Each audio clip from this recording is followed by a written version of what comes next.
Welcome back, TheOdians of TheOdie Gaming.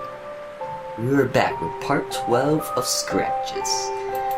So last time, we found that article, and we have a good idea that James Blackwood murdered his baby. And we decided to stop by this room in case, well, it was in our dream, so we figured that eventually something would happen, and so something did happen. Well, Michael's thoughts happened, and here I am. Here usually. Checking it out once again, for the 1 billionth time, to see if anything's up. Yeah, that was my purpose. Seriously, guys? I just want to light things on fire. Anyways, if it's not this, then let's see. What could it be?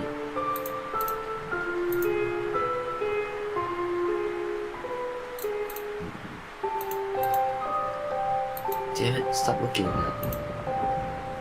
It's gonna take us some time to actually find the actual thing we need to find.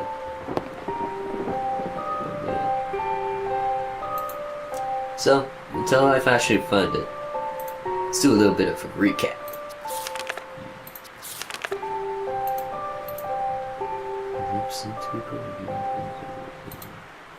As I said, let's do a little bit of recap. So, in the studies we found, I believe, what we believe is James Blackwood's diary entry. And that beautiful fastness was mesmerizing, and that he stumbled into a beautiful vastness was mesmerizing. But this one didn't say anything. Anyways, so from what we learned from the journal, we believe James Blackwood stumbled upon a mystical lost African tribe with this crazy nasty ritual where they disembody people as a ritual, as a sacrifice of some sort.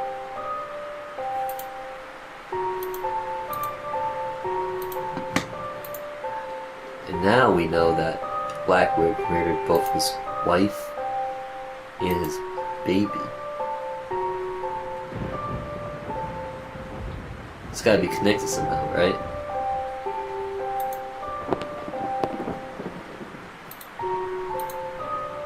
Well, those vets, they made me feel very uneasy. They seem to be good in this room. And again, why is this one missing? Huh. You know what? I'm gonna take a hammer and smash those tusks. Because I swear, it has to be something with that one room. Let's put this. Let's put some. Let's put this. Bush.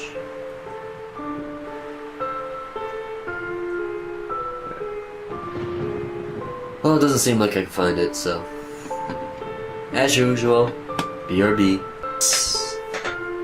Guys, I'm back, and it is the most absolute ridiculous thing ever. I don't even want to know.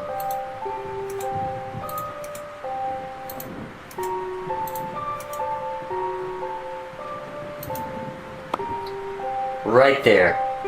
Yep. A frickin' wheel. My god. Anyways.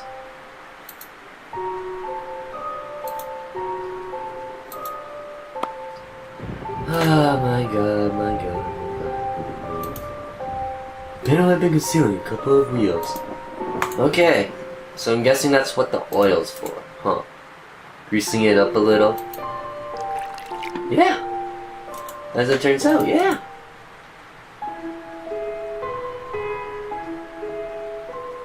What is it? Yeah. Telling you, absolute redunk. The door was heavily barred, and it appearance reminded me of something I had read. Read, or you mean dreamt of? Anyways, hammer, smash and bash. There we go. There we go. Right. What lays behind this door could change. Okay, I'll go. I know you guys are like, Mayor, just get in there already. How can this say? What the heck? We're in here. Dang, it's pitch black.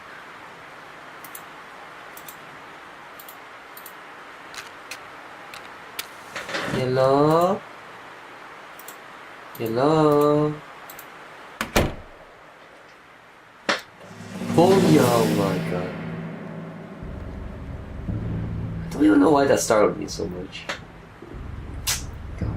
It wasn't even anything, it was just a stupid mask. Oh god. An odd-looking African mask was positioned in the middle of the storeroom. Its presence made me feel terribly uneasy. Please. That is not even scary. It's just some ritual-y stuff. But no. Now that there was enough light, I extinguished the lamp to save the oil. Ah. Okay.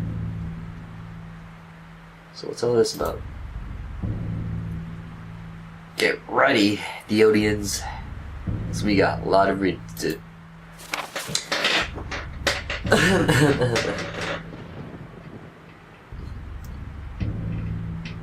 Is that 3? Yeah, 3rd.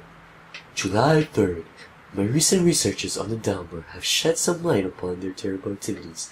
I understand now that the lack of existing information about them was not only a cause of their small size and rarity, but also a reluctant, rather superstitious attitude towards their nature. Even some of the most important historians of South Africa will refuse to mention their names, usually referring to them as the War Tribe. After digging into some of the most obscure books I could find about this subject, I must admit now that reading them made me feel very nervous and uneasy, bringing back the memories of those horrible acts I witnessed on that day. I can't understand why any human being, uncivilized or not, would behave in such a manner. War among savage tribes is, of course, very common and a recurring theme in history. But the Dauma, they went even beyond war. Usually a tribe will engage in battle to conquer new territories or perhaps defeat an enemy. They did it for the sole reason of destruction and extreme love for violence. Or are they chaotic? The account of their action is downright scary. They invade villages, slaughtering every inhabitant without regard for their sex or age. Men, women, children would inevitably perish by their fury and hate, which is, I think, the most unsettling element of their stories. They didn't use any weapon. They killed villagers with their bare hands and teeth, as if they were drawing power from an unearthly source. Dude, that's just wrong. I find it hard to believe this, and if I hadn't seen them with my own eyes, I'd say they were some kind of legend. Once they slaughtered every living thing in the village, they burned it to the ground, and a single construction or possession of the fallen villagers proved that they definitely were not interested in conquering or even taking some advantage of the terrain. Their motives were moved solely and purely by an incredible despisal of life and hatred towards anything that wasn't from their village. There is another curious thing. They somehow managed to sustain a constant population level, as if they controlled exactly the amount of people needed for an attack, but at the same time warned survival using their few existing resources. I fear this wasn't some kind of wondrous organization system, but rather an elimination process of a useless member or a necessary child. I dare not think about it, but I'm afraid this would explain why they didn't need to hunt for food. They feasted upon themselves. That's just gross. Cannibalism at its best. Now I know what the mask I took stands for, and I shiver at the thought of it. I must confess I'm worried. I don't know why, but I fear for my life. Like, yeah, I fear for mine too. Oh, there's something else. Oh, okay, more reading. Okay. June 24th, 1962. Dear Christopher, Please excuse the tone of this letter. I know it must sound like a raving madman, but I truly can't find a proper way to put together all the thoughts that have been taking my sleep away these past days. There is a reason behind all those recent adversities. It's the mass, Christopher. It's that mass I told you about. I wouldn't believe in myself if I hadn't studied its origins on my own, but it's really the source of all my suffering. The tribe it belonged to, I must confess I didn't take the mass by appropriate means, and I must fear this might have unleashed some terrible aftergifts to my life and everything that surrounds me. Yes, I know I changed my character throughout the beginning to the, beginning, middle, but it's been cumbersome. Okay? Doing voices is tough. I'm doing it though, because I want to.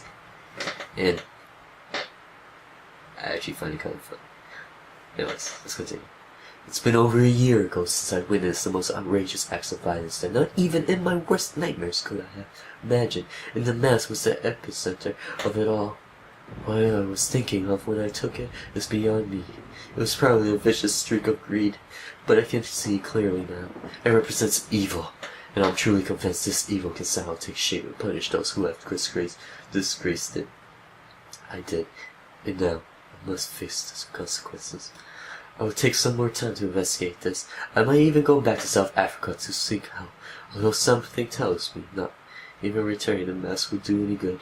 The dangers are done, and I believe it's getting worse as the days go by. Every time I walk past the gallery, I can hear some incessant odd chatter, as if something was being plotted inside.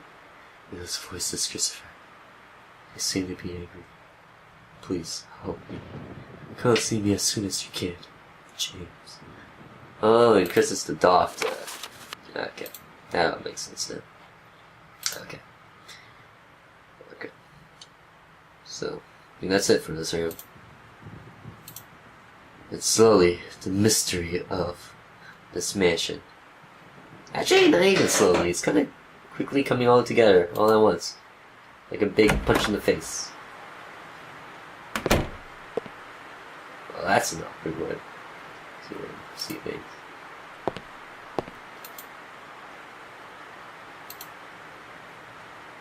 Anyways. I'm gonna go to my room, maybe give Jerry a try for the call, and when that's over, I think that's when we'll end this video, before it gets too long. Perhaps it was time to do some work. And perhaps it was. I mean, you haven't even started since we got here. God, Michael, you're such a procrastinator. Such a horrible procrastinator. Suddenly she stops.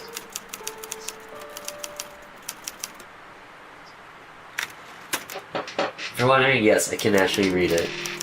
Do you want me to read it? Pretty sure you don't want to. I'm pretty certain that this is,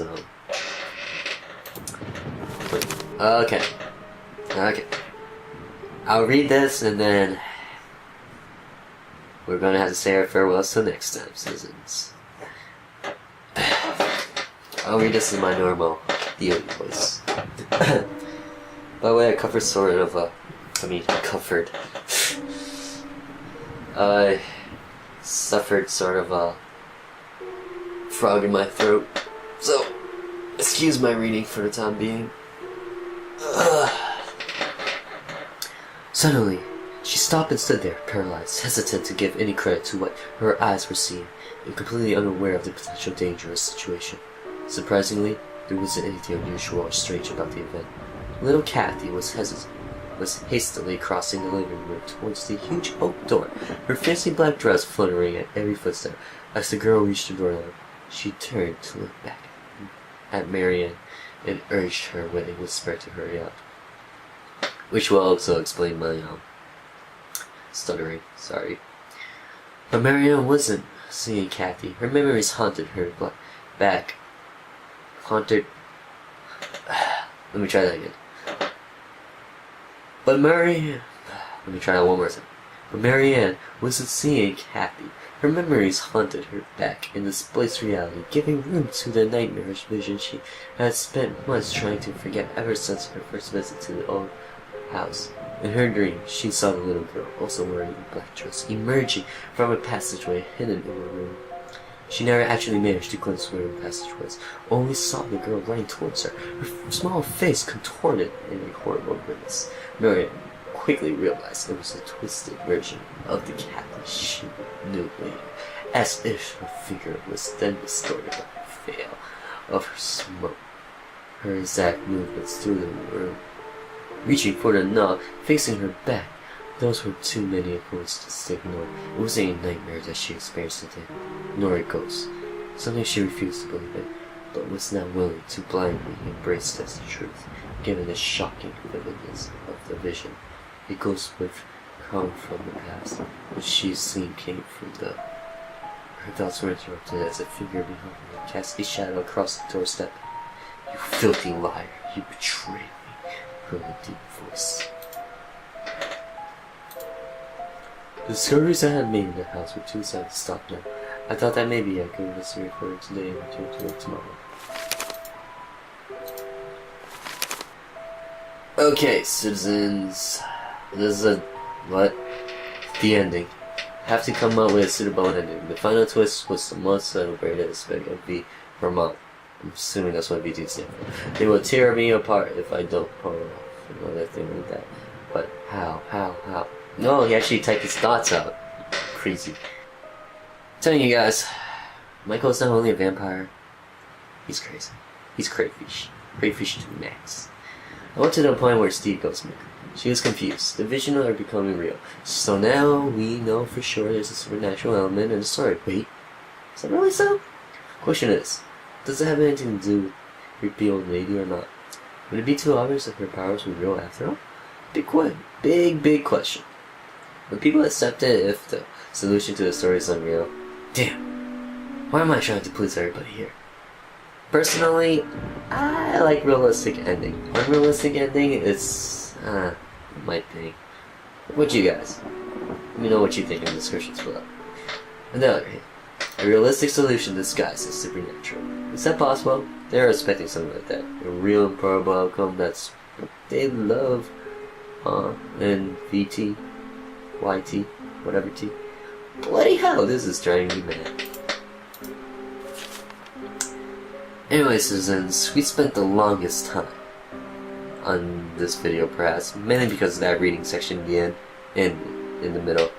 So, until then, stay civilized, TheOdians, and I will see you guys later. This is your mayor, TheOdie, saying